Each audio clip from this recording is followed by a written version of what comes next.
I always thought birthdays were supposed to be special.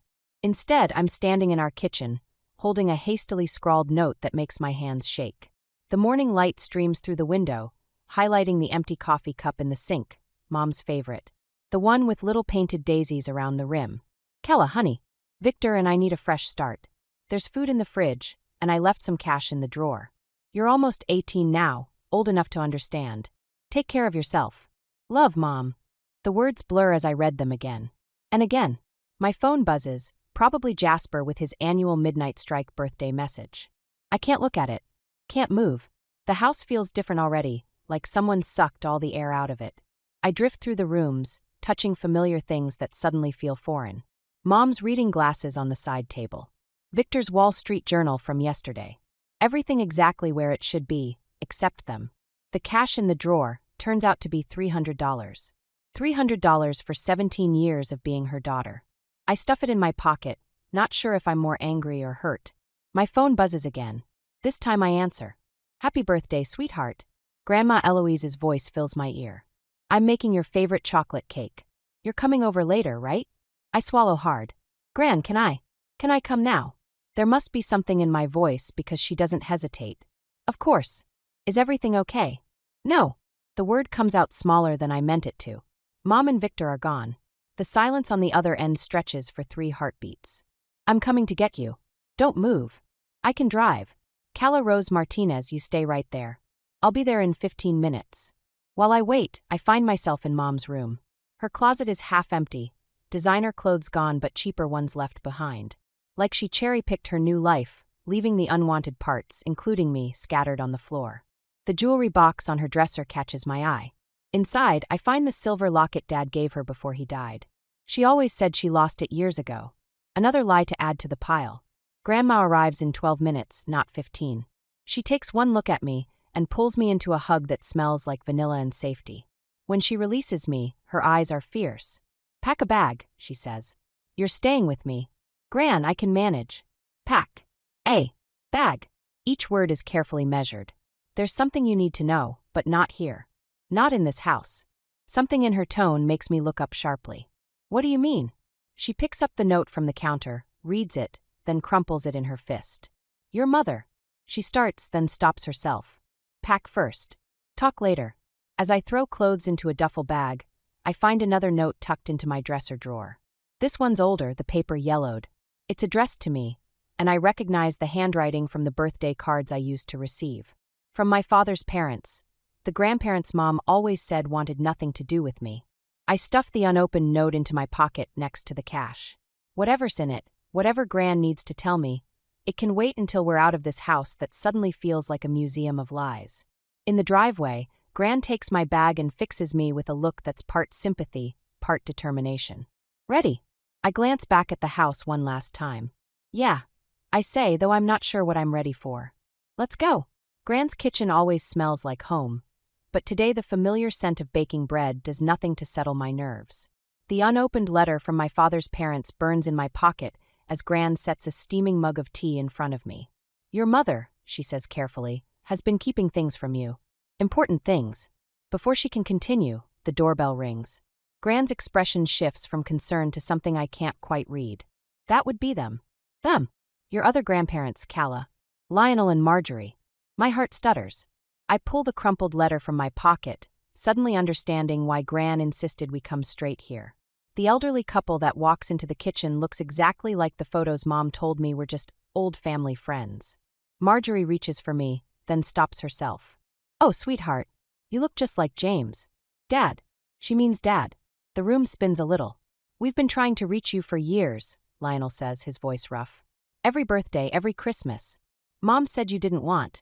The words die in my throat as Gran places a stack of envelopes on the table. Dozens of them, all addressed to me, all in the same handwriting as the letter in my hands. Found these in Serafina's closet last month when I was helping her organize, Gran says quietly.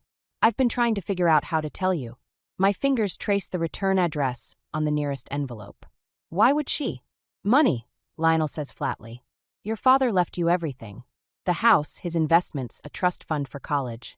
Serafina was supposed to be the trustee until you turned 18, but Victor convinced her to use it differently. Marjorie finishes, her gentle tone at odds with the steel in her eyes. The room goes very still. I think about the designer clothes missing from Mom's closet, Victor's new car, the vacations they took without me. How much? Nearly all of it, Lionel says. We've been watching through our lawyer, but couldn't do anything without proof of mismanagement. Now that they've abandoned you. My phone buzzes. Jasper again. I silence it, my hand shaking. Our house, was Dad's. Gran nods. In your name. They've been living there rent-free, using your money to what? Finance their fresh start. The bitterness in my voice surprises even me. I finally open the letter from my pocket, the paper soft from years of handling. Inside, there's a photo of Dad holding me as a baby, his smile so much like mine it hurts. We have a room ready, Marjorie says softly. At our house. If you want it. No pressure, but... She's staying with me, Gran interrupts, then softens. For now. Until we sort this out. My phone buzzes again. This time it's a text from an unknown number. Happy birthday, sweetie. The house is yours now. Do what you want with it. Just don't try to find us. Mom. I show them the message.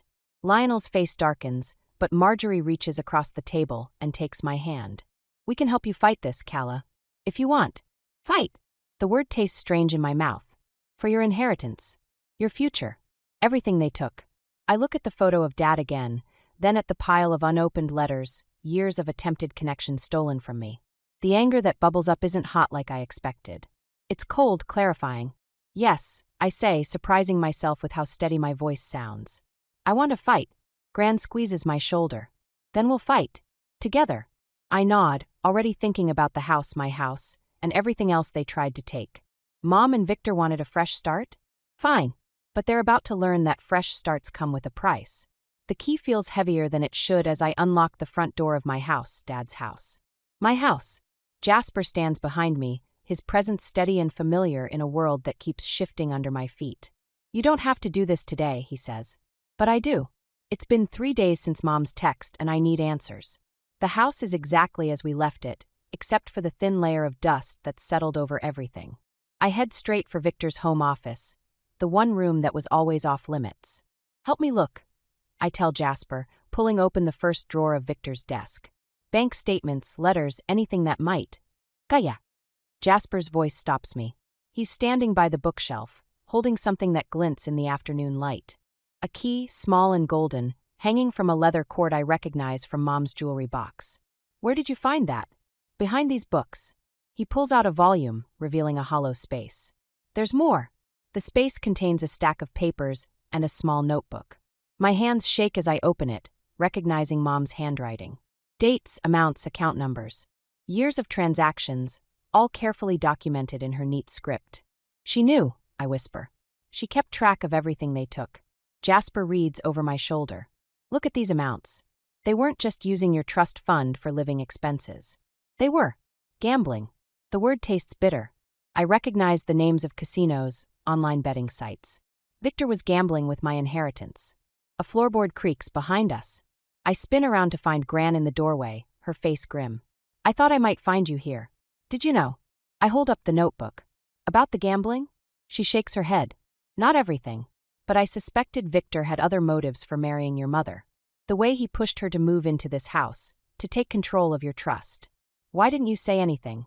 Would you have believed me? Her voice is gentle. Your mother was so convinced he was saving her. Saving both of you. And then I found those letters. My phone buzzes. Another unknown number, but I know who it is before I answer. The house better be exactly as we left it.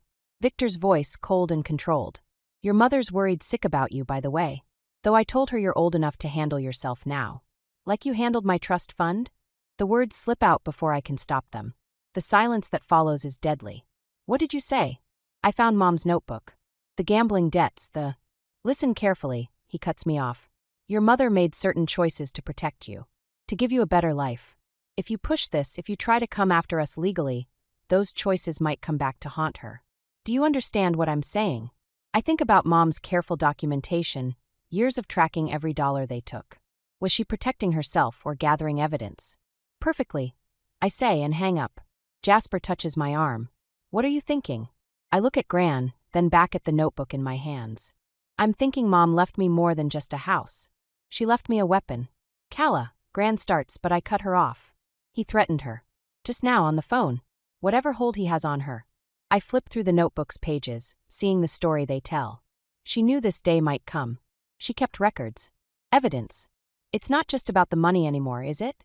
Jasper asks quietly. I shake my head, thinking of Mom's handwriting, each careful entry a cry for help I never heard. No. Now it's about setting her free. The afternoon sun slants through the office window, illuminating the dust motes in the air. Somewhere out there, my mother is living with the choices she made. But I'm done living with them. We need a lawyer, I tell Gran. And then we need to find them. The lawyer's office feels too small, too warm. Mr. Patterson spreads Mom's notebook and other documents across his mahogany desk, his expression growing darker with each page he turns. Your mother was thorough, he says finally. These records show a clear pattern of misappropriation. But hangs in the air like smoke. Lionel shifts in his chair beside me. What aren't you telling us? Patterson slides a document forward. This was filed 3 years ago. Your mother gave Victor power of attorney over all your accounts. She signed everything over to him. Legally. The room tilts sideways. She what? There's more. He pulls out another paper. The house was transferred into their joint names last year. Your name isn't on any of it anymore. Marjorie's hand finds mine under the desk. I pull away, standing up so quickly my chair scrapes against the floor. That's impossible. Dad left everything to me. And your mother had legal authority to transfer it all. Patterson's voice is gentle. The question is why? My phone buzzes. A text from Jasper. Found something at the house. Come quick. I have to go, I say, already moving toward the door. Keep looking. There has to be something we can use. 20 minutes later, I'm back in Victor's office. Jasper stands at the desk, holding a USB drive. It was taped under the drawer. Look at this. He plugs it into his laptop. Video files pop up, dozens of them. Security camera footage. The first one shows Mom in Victor's office, tears streaming down her face as she signs papers. Sign it, Serafina. Victor's voice is soft, reasonable. Unless you want the police to know about Phoenix. Mom's hand shakes. Please, Victor. She's just a child. A child who deserves to know what kind of person her mother really is, don't you think? What's Phoenix? Jasper types it into the search bar. More files appear, newspaper clippings, police reports. My breath catches as I read the headlines. A fire, I whisper. At Dad's office. The night he died. Gaya. Jasper starts, but I'm already reading. The investigation ruled it accidental. But these documents, hidden copies of insurance papers, emails between Mom and someone named Marcus, tell a different story. Dad's life insurance policy, doubled just weeks before. Mom's desperate texts about needing money for medical bills, my medical bills from when I was sick as a kid. She did it, I say, my voice hollow. She needed the money and Victor must have found out. Jasper's voice is careful, measured. That's how he controls her. My phone rings. Gran's number. They found them, she says without preamble. Your mother and Victor. They're in Vegas. Of course they are. Where else would a gambling addict go? There's something else, Gran continues. Victor's been making withdrawals. Large ones. If they haven't already burned through what's left. I look at the frozen video frame of my mother's tear-stained face, then at the evidence of her greatest sin. The sin she committed for me. I'm going to Vegas, I say. Kaya, no. They took everything, Gran. And now I know why. My voice sounds strange, distant. Mom's not Victor's victim. She's his accomplice. And it's time they both faced what they've done. Jasper closes his laptop. I'm coming with you. No. I grab the USB drive. I need you to take this to Patterson. Make copies. If anything happens, nothing's going to happen. But we both know that's not true. Because now I understand, really understand, what people will do when they're desperate. What I might do myself. Vegas it is, I say, already planning my next move. Time to call their bluff. The Bellagio's lobby sparkles with artificial brightness, a stark contrast to the darkness I feel inside. I spot them immediately, Mom and Victor at the high-stakes poker table, her hand on his shoulder like everything's normal. Like she didn't help kill Dad. I adjust the USB drive in my pocket, remembering Patterson's words. Be careful. Evidence of criminal conspiracy works both ways. Victor sees me first. His smile doesn't reach his eyes. Well, if it isn't our runaway daughter. Kaya. Mom stands, wobbling slightly. The diamonds at her throat, Dad's diamonds, catch the light. Baby, what are you doing here? Phoenix, I say quietly. The color drains from her face. Victor's hand tightens around his cards. Ring any bells? Let's take this somewhere private, Victor suggests, his voice honey smooth. He leads us to a quiet corner of the hotel bar, ordering drinks like we're just a family having a chat. How much do you want? He asks once we're seated. Want? To keep quiet. About Phoenix, about the money, all of it. Name your price. Mom's hands shake as she reaches for me. Honey, you don't understand. What happened with your father? You mean how you burned down his office for the insurance money? The words taste like poison. While I was in the hospital. While he was working late. I didn't know he was there. The words burst from her like she's been holding them for years. It was supposed to be empty. Marcus promised. Serafina. Victor's warning is soft but clear. I pull out my phone, playing the video of Mom signing away my inheritance. Her face crumples as she watches herself cave to Victor's blackmail. You kept evidence, she whispers. All this time. Like mother, like daughter. I meet Victor's gaze. Except my insurance policy is digital. Copies everywhere. One click and it all goes public. The fire, the fraud, the gambling. Victor's smile turns predatory. You'd send your own mother to prison? You would know all about using family against each other, wouldn't you? Mom stands suddenly, swaying. I need air. Sit down, Victor snaps, but she's already walking away, unsteady on her designer heels. He turns back to me. You have no idea what you're playing with, little girl. Actually, I do. I stand too. Dad's life. My inheritance. Mom's freedom. Isn't that what you've been playing with all along? A security guard approaches our table.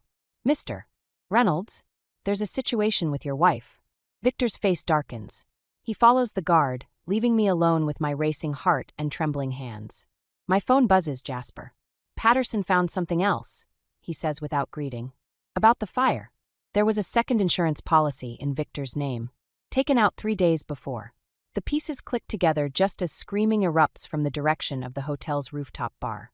I run, following the sound, my heart pounding against my ribs. The elevator feels impossibly slow. I burst onto the roof to find Mom standing at the edge, her arms spread wide, Victor trying to talk her down. The wind whips her hair around her face, and for a moment, she looks young again, like the mom I remember from before Dad died, before Victor, before everything went wrong. Mom! My voice cracks. Please. She turns, tears streaming down her face. I never meant for him to be there, Calla. I swear. But Victor. He knew. He planned. Serafina, don't. Victor's voice holds real fear now. Mom looks at me, then at Victor, then back to the glittering Vegas lights below. I'm so sorry, baby. For everything. She takes a step backward toward the edge, and suddenly I realize that revenge isn't what I wanted at all. Everything happens in slow motion. I lunge forward as Mom steps back, my fingers barely grazing her sleeve. Security guards burst through the door. Victor shouts something I can't hear over the roaring in my ears. Then Mom stumbles, not backward toward the edge, but forward into my arms, collapsing like a puppet with cut strings. She's been drinking, Victor says quickly to the guards. And she took some pills. Shut up. My voice doesn't sound like my own. I cradle Mom's head in my lap as she shivers. Someone call an ambulance. No hospitals, Victor snaps. This is a private matter. Private like Dad's death? The words explode from me. Like the second insurance policy you took out before the fire? Victor goes very still. Mom's eyes flutter open, focusing on him with sudden clarity. What? What second policy? He knew Dad would be working late. I say, watching Victor's facade crack. Didn't he, Mom? That's what you were trying to tell me. The security guards exchange glances, one speaking quietly into his radio. Victor takes a step toward the door, but 2 more guards appear, blocking his exit. I trusted you, Mom whispers, her voice raw. After the fire. When you said you'd protect me. I protected you from prison, Victor snarls. From the truth coming out about what you did. What you made her do. My hands shake as I pull out my phone, showing the video evidence. You needed her desperate enough to sign everything over. To keep quiet when you gambled away my inheritance. Mom struggles to sit up. The pills. In my drink. Mrs. Reynolds needs medical attention, a guard says firmly. And sir, I need you to stay right there. Victor's composure shatters. He lunges, not for the door, but for me. For my phone. I scramble backward, Mom still half in my lap, as he crashes into us. We all go down in a tangle of limbs and screams. My head cracks against the concrete. Through blurring vision, I see Victor wrestling with the guards, Mom crawling toward the edge again. This time when I reach for her, my fingers close around empty air. But she doesn't jump. She pulls herself up using the railing, swaying but determined. You killed him, she says to Victor. You killed James, and then you made me think it was my fault. The elevator dings. Patterson emerges with 2 police officers, holding papers I recognize from the USB drive. Victor Reynolds, you're under arrest for conspiracy to commit murder, insurance fraud. I don't hear the rest. The adrenaline drains away, leaving me empty. Mom collapses again, this time into the arms of a paramedic. As they load her onto a stretcher, she reaches for my hand. I'm sorry, she mouths, her eyes already closing. So sorry. I watch them will her away, watch the police cuff Victor, watch my whole world implode for the second time in a week. My phone buzzes, Jasper again, probably wondering if I'm okay. I'm not. I don't know if I'll ever be okay again. Miss Martinez? One of the officers approaches. We'll need your statement. I look past him, out over the Vegas lights that suddenly seem harsh and artificial. Somewhere in those lights, my inheritance is scattered like ashes. Somewhere in those lights, the truth about Dad's death festered for years while I blamed the wrong person. Yeah, I say, my voice hollow. I have a statement. I have lots of statements. But as I follow him toward the elevator, I realize revenge doesn't taste like victory. It tastes like blood in my mouth and tears on my face, and the bitter knowledge that sometimes there are no winners, only survivors. The hospital corridor stretches endlessly before me as I make my way to Mom's room. 3 weeks since Vegas. 3 weeks since Victor's arrest. 3 weeks of avoiding this moment. Jasper squeezes my hand. Want me to come in?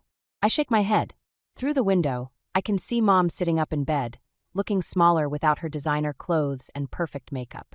The doctors say the drugs Victor gave her did some damage, but she'll recover. Physically, at least. I'll wait here, Jasper says. Inside, Mom's reading a magazine. One of those glossy things she used to love. She puts it down when I enter, her hands trembling slightly. The police found most of the money, I say, breaking the silence. What Victor hadn't gambled away. They're returning it to the estate. Gaya. Dad's insurance policy too. The original one, I mean. Not the one Victor took out. She flinches. I didn't know about the second policy. You have to believe. I do. The words surprise us both. That's not why I'm here. I pull out Dad's letter, the one I found in Victor's office. The one dated the day of the fire. Mom's face crumples when she sees the handwriting. He knew, I say quietly. About the medical bills, about how desperate you were. He was working late that night because he was arranging to liquidate his company shares. To pay for my treatments. Mom covers her mouth, tears spilling down her cheeks. James, Victor found out somehow. That's why he approached you after the fire, isn't it? Because he knew you'd blame yourself when Dad died trying to save those documents. I never meant, she chokes on the words. Victor said he could protect me, protect you. But he just wanted the money, and I was too afraid to see it. I sit on the edge of her bed, feeling the weight of all our shared grief. Gran told me something yesterday. About karma, and how sometimes it looks like revenge, but really it's just truth finding its way to the surface. Are you? She swallows hard. Are you pressing charges? No. I meet her eyes. But I'm not pretending anymore either. About any of it. She nods slowly, understanding what I'm not saying. That forgiveness doesn't mean forgetting. That love doesn't erase consequences. Your father would be proud of you, she whispers, for being stronger than both of us. I'm not stronger. I search for the right words. More honest, maybe. About what matters. Through the window, I see Jasper talking with Gran and my paternal grandparents, who've become regular fixtures in my life. They're all holding coffee cups, sharing some joke that makes Gran throw back her head laughing. They're your family too, I tell Mom. If you want them to be. After rehab, I mean. She touches the letter in my hands. Do you think? Could I read it? I hesitate, then hand it over. As she reads Dad's last words, I watch her face transform with grief and understanding and something that might be hope. I'd like to try, she says finally. To be better. To be worthy of. She gestures at the window, at the family waiting outside. I stand, smoothing my skirt. That's all any of us can do, right? Try to be worthy of the people who love us. As I turn to leave, she calls out softly. Gaya. Thank you. For choosing truth over revenge. I pause at the door, thinking of all the ways revenge can disguise itself as justice, and all the ways truth can heal what revenge would only break. Yeah, I say. Me too. 6 months later, I stand in front of Dad's old office building, now renovated and ready for its new purpose. The sign reads James Martinez Youth Support Center in clean, simple letters. Behind me, a small crowd gathers for the opening ceremony. He would have loved this, Marjorie says, adjusting the ribbon we're about to cut. Using the inheritance to help other kids facing medical debt. I spot Mom at the edge of the crowd, looking healthier after completing rehab. She catches my eye and gives a small wave, not presuming to come closer. We're still finding our way back to each other, one careful step at a time. Jasper appears with the scissors. Ready. Wait. I pull out the letter, Dad's last letter, from my pocket. I've read it so many times the creases are soft as fabric. I want to read something first. The crowd quiets as I unfold the paper. My dearest Calla, I begin, my voice steady. By the time you read this, I'll have secured the funds for your treatment. No child should have to worry about money when they're fighting to survive. No parent should have to choose between saving their child and saving their soul. I pause, looking at Mom. Her eyes shine with tears, but she stands straight, accepting the weight of those words. Whatever happens, I continue, remember that true wealth isn't in bank accounts or property deeds. It's in the choices we make when everything seems lost. Choose compassion over revenge, understanding over anger. Choose to break cycles instead of perpetuating them. Lionel squeezes my shoulder. In the crowd, I see Gran dabbing her eyes with a tissue. You are my greatest legacy, Calla. Not my money or my business, but your heart, your resilience, your capacity for forgiveness. The last word catches in my throat. I fold the letter, tucking it away as Jasper hands me the scissors. Dad wrote that the night of the fire, I tell the crowd. He never got to give me the letter, but he gave me something better. He showed me what it means to turn pain into purpose. I cut the ribbon. Applause breaks out, but I barely hear it. I'm watching Mom slip away from the crowd, heading toward her car. Go, Gran whispers. Some cycles need to end with a beginning. I catch up to Mom in the parking lot. You don't have to leave. She turns, surprise flickering across her face. I thought, after everything, Dad was right, I say. About breaking cycles. About choices. I hold out my hand. Stay. Help me run the center. Show other families there's a way out besides desperation. She stares at my outstretched hand like it might burn her. How can you still want me in your life? Because you kept track, I say simply. All those years you documented everything Victor did. Part of you was always fighting back, trying to protect me in your own way. I should have fought harder. We both should have done a lot of things differently. I keep my hand extended, but Dad also wrote about second chances. About choosing what happens next. Slowly, hesitantly, she takes my hand. Behind us, people are filing into the center, carrying hopes and fears as heavy as the ones we once carried. Maybe still carry. What happens next? She asks softly. I think about revenge, about justice, about how sometimes they're the same thing and sometimes they're opposites. I think about Dad's letter, about cycles breaking and healing beginning. We help people, I say, and we remember that the best revenge against darkness is creating light. Together, we walk back toward the center, toward whatever comes next, carrying our scars like medals of survival and our hope like a torch to light the way forward. The attic always smelled like memories, musty photo albums, and forgotten perfume bottles that still held traces of Mom. I hadn't planned on spending my Saturday afternoon up here, but Dad's announcement about decluttering sent me scrambling to salvage what I could before Serafina got her hands on our past. That's when I found the video camera. The small screen flickered to life, and suddenly Mom was there, sitting in our old rocking chair. Her dark hair was shorter than I remembered, but her smile, God, her smile hadn't changed at all in my memory. "Sweet dreams, my little star," she sang, her voice slightly scratchy through the tiny speaker. The lullaby she'd sung to me every night until I was 12. Until she couldn't anymore. "Callie, are you up there?" Serafina's voice carried through the floorboards, syrupy sweet as always. I quickly pressed pause, my heart pounding. "Just organizing some things," I called back, trying to keep my voice steady. "Well, your father wants to discuss the renovation plans over dinner. Don't be too long." I waited until her footsteps faded before pressing play again. But instead of the lullaby continuing, the video jumped to a different scene. Mom was alone in her study, looking directly into the camera. "Kelly, if you're watching this..." She paused, tucking her hair behind her ear, a gesture I'd inherited. "I need you to know something. There's a letter in my old jewelry box, the blue one with the silver clasp. I hope you never need to read it, but if things… She glanced over her shoulder, then back at the camera. If things aren't what they seem, you'll find what you need to know there. The video ended abruptly. My hands shook as I rewound it, watching that last part again. Mom had recorded this message knowing she was sick, knowing she might not be here. But what did she mean about things not being what they seem? I scrambled through the boxes until I found the jewelry box. It was exactly where she said it would be, wedged between her old yearbooks and a stack of birthday cards. The silver clasp had tarnished, but it opened with a soft click. Inside, beneath a tangle of costume jewelry, was an envelope with my name written in Mom's elegant handwriting. Before I could open it, voices drifted up from below. The attic will make a perfect nursery once we clear out all this. Serafina's voice grew closer. The light up here is gorgeous. I don't know, Dad replied. Callie might not.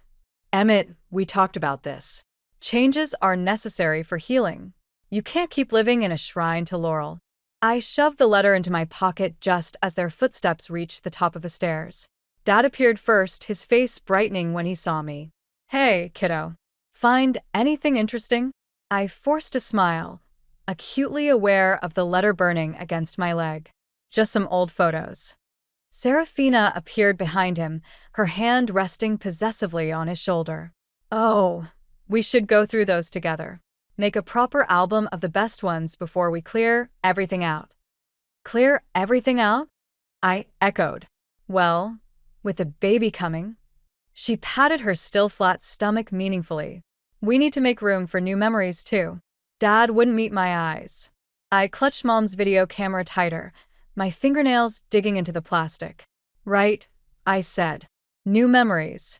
Later, alone in my room, I pulled out Mom's letter. The envelope was sealed with wax, a detail so perfectly Mom it made my throat tight. Whatever she needed to tell me, whatever she was worried about, it was important enough to hide. Important enough to make sure I'd find it. I broke the seal. Mom's letter trembled in my hands as I read it for the 10th time.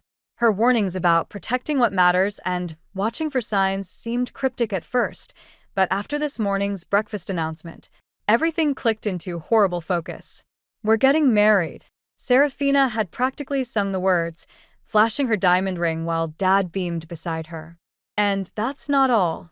We're renovating the entire house. A fresh start for our new family. Now, sitting in my usual spot at Luca's coffee shop, I could barely keep my hands steady enough to hold my cup. She's already talking about painting over Mom's mural in the living room, I told him. The one Mom spent months working on when she was sick. Luca leaned across the counter, his dark eyes serious. That's messed up. What did your dad say? Nothing. He just nodded along like some puppet. The bitterness in my voice surprised even me. He doesn't even see what she's doing. Which is what, exactly? Erasing Mom, piece by piece. I pulled out my phone, showing him the photos I'd taken of the attic boxes. Look at these labels: donate, trash, storage. She's already sorting through our memories like they're yard sale items. The bell above the door chimed, and Serafina herself walked in, wearing that perfect smile that never quite reached her eyes. I quickly shoved my phone away. Callie, sweetheart. I thought I might find you here. She approached the counter, her heels clicking against the tile. I need your help with something special.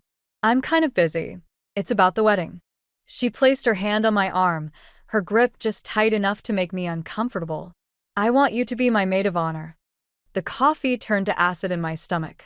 What? Wouldn't it be perfect? A symbol of our families truly becoming one. Her voice dropped lower. Meant just for me. Your father would be so happy. Before I could respond, my phone buzzed. A text from Dad. Please say yes. It would mean everything to me. Of course he was in on this. I looked at Luca, who was pretending to clean the espresso machine while obviously listening. Can I think about it? Something flickered behind Serafina's smile. Of course, darling. But don't take too long. We're announcing the wedding party at dinner tonight.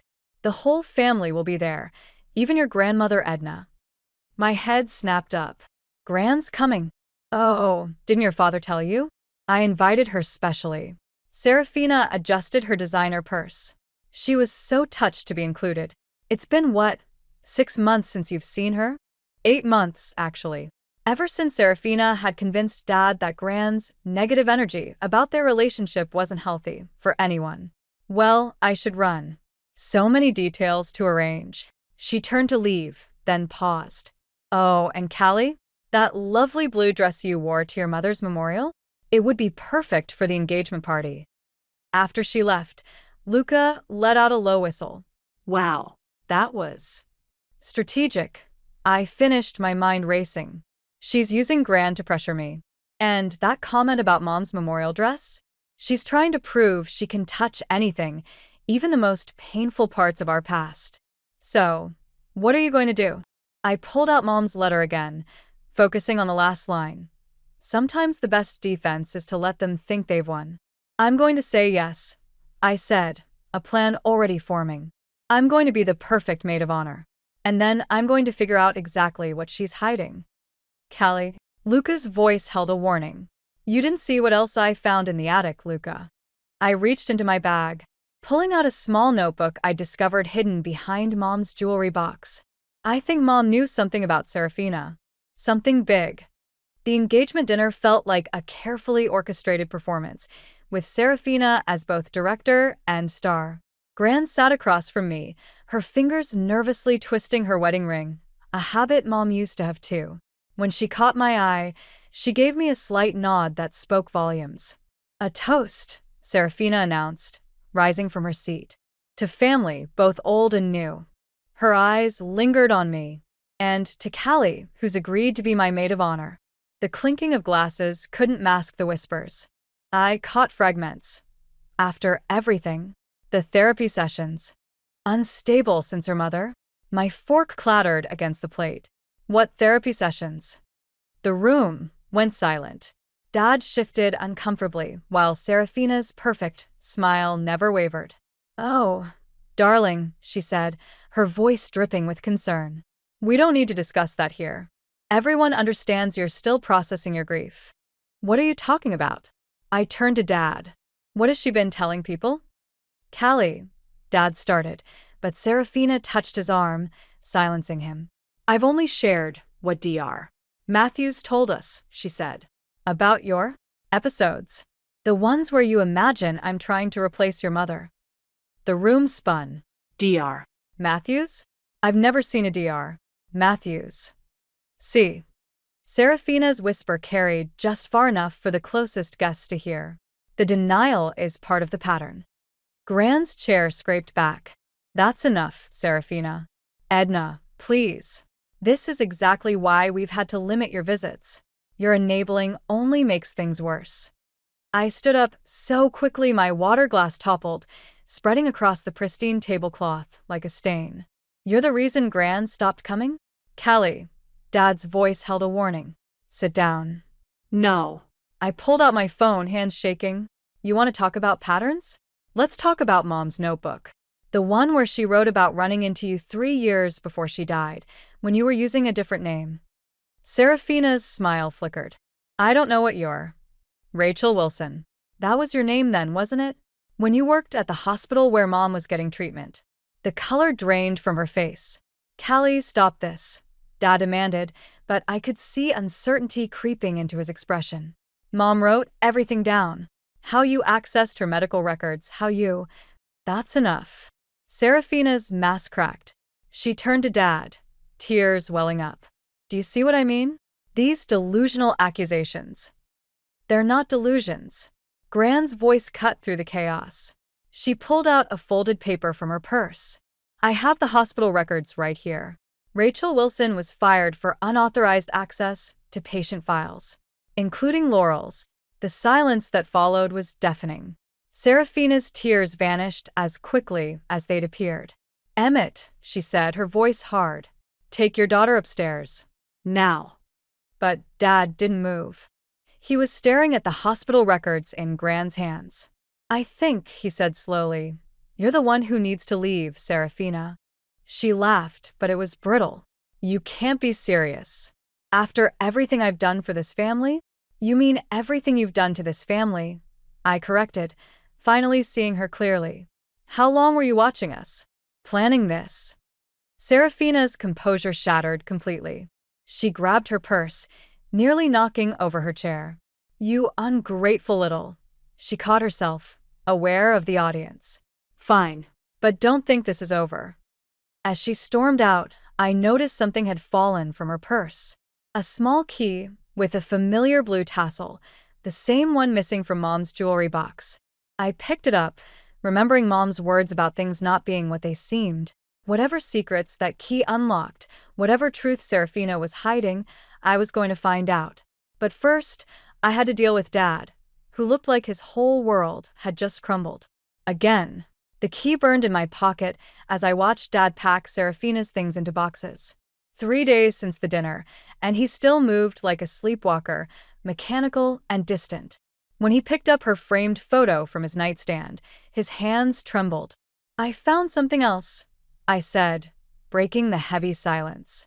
In Mom's old study. He didn't look up. Callie, I can't. Not right now. It's about the hospital records. I pulled out the stack of papers Gran had helped me gather. Serafina, Rachel, whatever her name is, she didn't just access Mom's files. She accessed yours too. That got his attention. What? Your medical history, insurance information, financial records. My voice caught. Everything someone would need to target you. The frame slipped from his hands, glass shattering across the hardwood floor. Among the shards, I noticed something odd. A second photo behind the first, partially visible through the broken glass. Dad saw it too. He knelt down, carefully pulling it free. His face went ash-white. Dad. This is impossible, he whispered. This photo. It's from your mother's last art show. But Serafina, she wasn't there. We didn't meet until. But there she was, lurking in the background, watching our family with calculated interest. 2 years before she'd supposedly run into Dad at the grocery store. 2 years before their chance meeting. My phone buzzed, a text from an unknown number. Ask your father about the life insurance policy. What life insurance policy? I asked. Dad's expression crumpled. How did you? Dad. He sank onto the bed. Your mother's policy. There were complications with the payout. Serafina, she works in insurance, said she could help expedite things. The pieces clicked together with sickening clarity. She engineered everything. Meeting you, helping with the claim. Miss me already? Serafina's voice cut through the room like ice. She stood in the doorway, wearing the same perfect smile that had fooled us for so long. Oh, don't look so surprised. Did you really think a little key and some old hospital records would be enough to get rid of me? Get out, I said, stepping between her and Dad. Gladly. Once I get what I came for. She pulled out a folder. Emmett, darling, remember those papers you signed last week? The ones about updating the house deed. Dad went even paler. You said those were for the renovation permits. Did I? Her smile widened. You really should read things more carefully. Especially documents that transfer property ownership. You can't, I started, but she cut me off. I already have. This house, the insurance money, everything, it's mine now. Legally binding. She glanced at her watch. You have 24 hours to vacate the premises. Like hell we do, I snapped, but Dad's next word stopped me cold. She's right. His voice was hollow. I signed everything over. I didn't even read. Serafina blew us a kiss. I'll send movers for my things tomorrow. Do try to be gone by then. She turned to leave, then paused. Oh, and Callie? Your mother's studio? I think it'll make a lovely home gym. After she left, I pulled out Mom's key with the blue tassel. Whatever was behind this, whatever she was really after, the answer had to be in Mom's old files. We had 24 hours to find it. Dad, I said, watching him stare at the broken picture frame. I need you to tell me everything. From the beginning. No more secrets. He nodded slowly, and for the first time since Mom died, I saw a spark of his old strength return. Where do you want to start? Mom's study remained exactly as she'd left it, a time capsule of half-finished paintings and coffee-stained notebooks. We had less than 18 hours before Serafina's deadline, and somewhere in this room lay the truth she'd tried so hard to hide. The key is to fit something in here, I said, running my fingers along the spines of old journals. Dad stood in the doorway, unable to cross the threshold he'd avoided for 3 years. Your mother spent hours in here that last month, he said quietly. I thought she was working on her final collection, but the sound of a car door slamming made us both jump. Through the window, I watched Serafina escort a well-dressed man toward the house. That's James Morton, Dad's voice cracked. My investment advisor. The one who suggested the life insurance policy? Before he could answer, voices drifted up from below. Everything's proceeding as planned, Serafina was saying. Once we liquidate the assets. I turned to Dad. Assets? What assets? His face went slack. The art collection. Your mother's paintings. They're worth. How much? Nearly $2 million. The floor seemed to tilt beneath my feet. Mom's art had always been valuable, but this was different. This was why Serafina had pushed so hard to control the house, why she'd tried to isolate us from Gran and anyone else who might ask questions. The blue tasseled key caught the light, and suddenly I remembered something. Mom's old filing cabinet.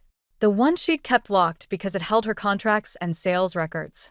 My hands shook as I tried the key. It clicked. Inside, beneath stacks of gallery receipts, lay a sealed envelope addressed to the insurance adjuster. I tore it open, scanning the contents. With each line, my blood ran colder. Dad, I whispered. Mom knew. Knew what? About the fraud. About Serafina, Rachel, whatever her name is. She's done this before. Multiple times. She targets artists, grieving families. My voice caught. Mom was investigating her. That's why Serafina needed access to her medical records. She needed to know how much time she had left. Heavy footsteps on the stairs. Dad quickly pulled me away from the cabinet, just as Serafina appeared in the doorway. How touching, she said, taking in the scene. A family reunion in the shrine of dear, departed Laurel. Her eyes fixed on the open filing cabinet. Finding anything interesting? Just memories, I said, slipping the letter into my back pocket. Though I'm sure you'll turn this into your home gym soon enough. Oh, sweetheart. She stepped closer, her perfume suffocating. I have much bigger plans than that. Your mother's entire collection goes up for auction next week. I already have buyers lined up. You can't. I can. And I will. She turned to Dad. James is waiting downstairs. There are some final papers to sign. Dad straightened, something of his old strength returning. No. No. Her smile turned razor sharp. Need I remind you what happens if you don't cooperate? How quickly rumors spread about unstable teenagers and negligent fathers. I felt Dad flinch beside me, but before either of us could respond, a small voice piped up from the hallway. Mommy? Jasper stood there in his dinosaur pajamas, clutching a familiar sketchbook. I found this in your room. The lady in the pictures looks like you, but the name is different. Serafina's mask slipped for just a moment, real fear flashing across her face. Because in Jasper's hands was Mom's research notebook, the one containing evidence of every identity Serafina had ever stolen, every family she'd destroyed. And now we had proof. Serafina moved faster than any of us expected. Within seconds, she'd snatched the notebook from Jasper's hands, shoving him aside with enough force to make him stumble. Dad lunged to catch him, leaving me alone facing Serafina's rage. You really are your mother's daughter, she snarled, all pretense of charm vanishing. Always digging where you don't belong. Mom figured out what you were, I said, backing toward the filing cabinet. That's why you needed her medical records. You needed to know if she'd live long enough to expose you. Her laugh was hollow. Laurel was already dying. I just expedited things. The world stopped. What did you do? Insurance companies are so particular about medication records. She leafed through Mom's notebook, her smile growing colder. One small discrepancy in her prescriptions, and suddenly her policy becomes contestable. Stress like that can be devastating for terminal patients. Dad's voice cracked. You You changed her medications? I did what was necessary. She pulled out her phone. Now, unless you want Jasper's custody arrangement to become very complicated, you'll sign these final papers, Emmett. Don't, I pleaded, but Dad's shoulders slumped in defeat. I have to protect him, he whispered. Dad, she killed Mom? Allegedly, Serafina corrected, striking a match. But good luck proving anything without this. The notebook caught fire, pages curling into ash. Now, about those papers? A small voice piped up from the doorway. I took pictures. We all turned. Jasper stood there, holding my phone, his dinosaur pajamas glowing in the dark hallway. What?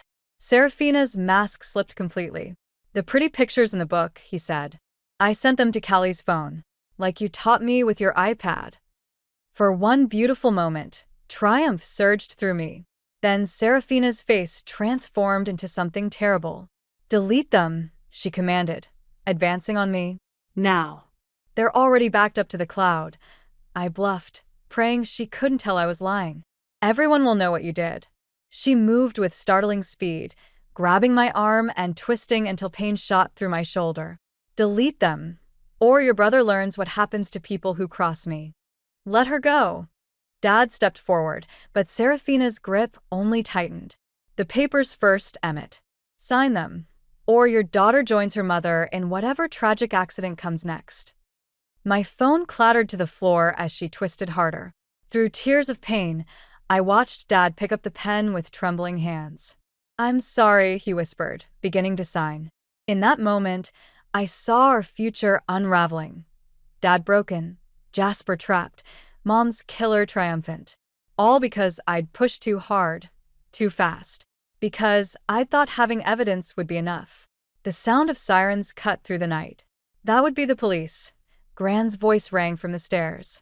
I called them the moment I saw James Morton's car. Did you really think I wouldn't recognize him from the fraud warnings I've been tracking? Serafina's grip loosened just enough. I twisted free, diving for my phone. She lunged after me, but Dad finally moved, stepping between us. It's over, he said. Nothing's over, Serafina spat, backing toward the window. You have no proof. No evidence. Just the ramblings of a grieving family and a disturbed teenager. She was right. The notebook was ashes, and I hadn't actually backed up Jasper's photos. We had nothing except, we have Mom's letter to the insurance adjuster. I realized aloud. The one that's been sitting in their fraud department for 3 years, waiting for someone to connect the dots. Serafina's face went white as red and blue lights flooded the room. Sometimes I thought, watching her mask finally shatter completely, the best revenge isn't what you do. It's what you make others do to themselves. The interrogation room felt smaller with each passing hour. Through the one-way glass, I watched Serafina maintain her composure as detectives cycled through, her answers practiced and precise.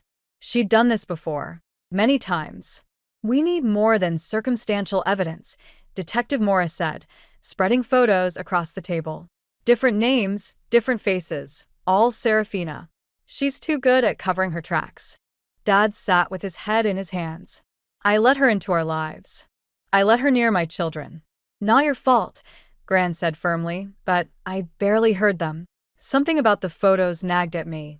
A pattern I couldn't quite grasp. My phone buzzed, a text from Luca. Check your email. Now. The surveillance footage he'd recovered from the coffee shop loaded slowly. There was Serafina weeks ago having what looked like a casual conversation with James Morton. But with the volume increased, their words became clear. Once the art sold, we split it 50-50, she was saying. Just like the others. Morton's response chilled me. And the boy. Jasper's my insurance. Emmett won't risk losing him. I replayed it, hands shaking. Detective Morris? I need you to look at something. But Serafina's voice cut through the room. I want to speak with Callie. Alone. Everyone protested, but I was already moving toward the interrogation room. This ended now.